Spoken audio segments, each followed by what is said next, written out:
वृंदावन में एक समय नरवाहन नाम के क्रूर भील राजा का आधिपत्य था।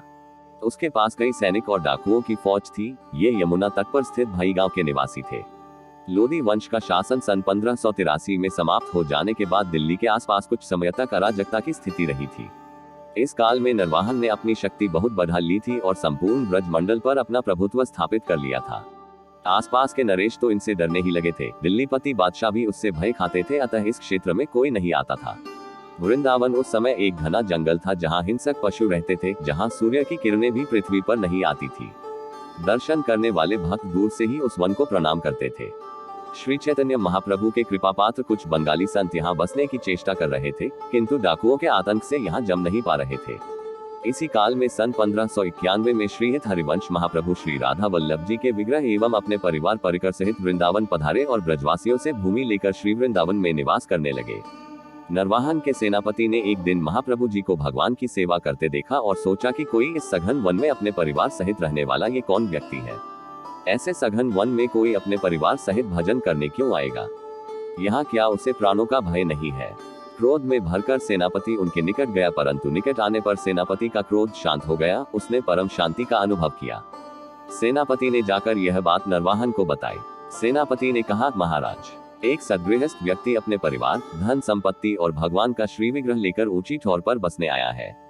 नरवाहन ने कहा, क्या तुम बुद्धिहीन हो कि तुम्हें इतना भी नहीं पता कि ऐसे सघन वन में कोई धन संपत्ति लेकर क्यों आएगा जहां हमारे सैनिकों द्वारा उसके धन को छीना जा सकता है? जिस वन में हमको भी सशस्त्र जाना पड़ता है, उस वन में क्या कोई भजन करने आएगा? वो कोई संत नहीं है, वो तो दिल्लीपति बादशाह का कोई गुप्तचर जासूस होगा। हमारे बल की थाह पाने आया होगा। तुमने उसे यहाँ से बाहर निकाला क्यों नहीं? सेनापति ने कहा, मैं सशस्त्र क्रोध में भर कर गया तो था, परंतु वह इतना सुंदर है कि उसके निकट जाते ही मेरा क्रोध चला गया। मैं कुछ कहने सुनने की स्थिति में नहीं रह पाया। नरवाहन क्रोध में भरकर सशस्त्र सैनिकों के साथ मदन टेर पर पहुंचे। उस समय महाप्रभु जी मुख्य द्वार की ओर पीठ करके बैठे हुए थे और अपने परिकर के साथ दिव्य वृंदावन के स्वरूप की चर्चा कर रहे थे। नरवाहन ने अभी महाप्रभु जी के मुख का दर्शन भी नहीं किया था। केवल महाप्रभु जी पीठ का दर्शन करते ही सम्मोहन से खो गया। हाथ से तलवार छूट गई और उस दिव्य चर्चा को सुनता ही रह गया। आंखों से झरझर अश्रुओं की धार बह रही थी।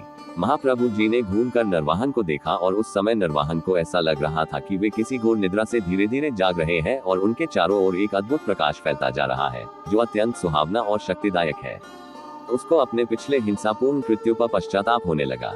महाप्रभु जी ने कहा, मूर्ख, निरंतर कुत्सित क्रूर कर्म करने से तेरी बुद्धि पर आवरण पड़ा है। ये देख, वृंदावन के राजा रानी तो यहाँ बैठे हैं। एक बार इस रूप सुधा का पान तो कर। श्री हिताचार्य ने इनकी ओर करुणार्ध दृष्टि से देखा और महाप्रभु जी की कृपा से श्री राधा कृष्ण और दिव्य वृंदावन के साक्षात दर्शन हो गए। इन्होंने अपना मस्तक महाप्रभु जी के चरणों में रख दिया। नरवाहन ने श्री हिताचार्य से अपनी शरण में लेने की प्रार्थना की। महाप्रभु ने इनको दीक्षा दे दी और भविष्य में संपूर्ण क्रूर कर्मों को छोड़कर वैष्णवजनोचित आचरण करने की आज्ञा दी।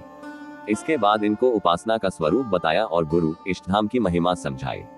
नरवाहन जी ने अपनी जगह में वापस पहुंचकर वहां का संपूर्ण वातावरण बदल दिया और सेवा में अपना सारा समय लगाने लगे। लूटपाट बंद कर देने से अब इनके तथा इनके आश्रित कर्मचारियों की जीविका का साधन खेती और कर वसूली ही रह गया था। उस समय यमुना जी के मार्ग से व्यापार होता था। वृंदावन क्षेत्र से गुजरने वाले जो मालवाहक नौक होते थे, ये लोग उनसे थोड़ा सा कर लेकर जाने देते थे। लूटपाट बंद हो गई थी। इनके आचरण परिवर्तन की सूचना चारों ओर फैल गई थी।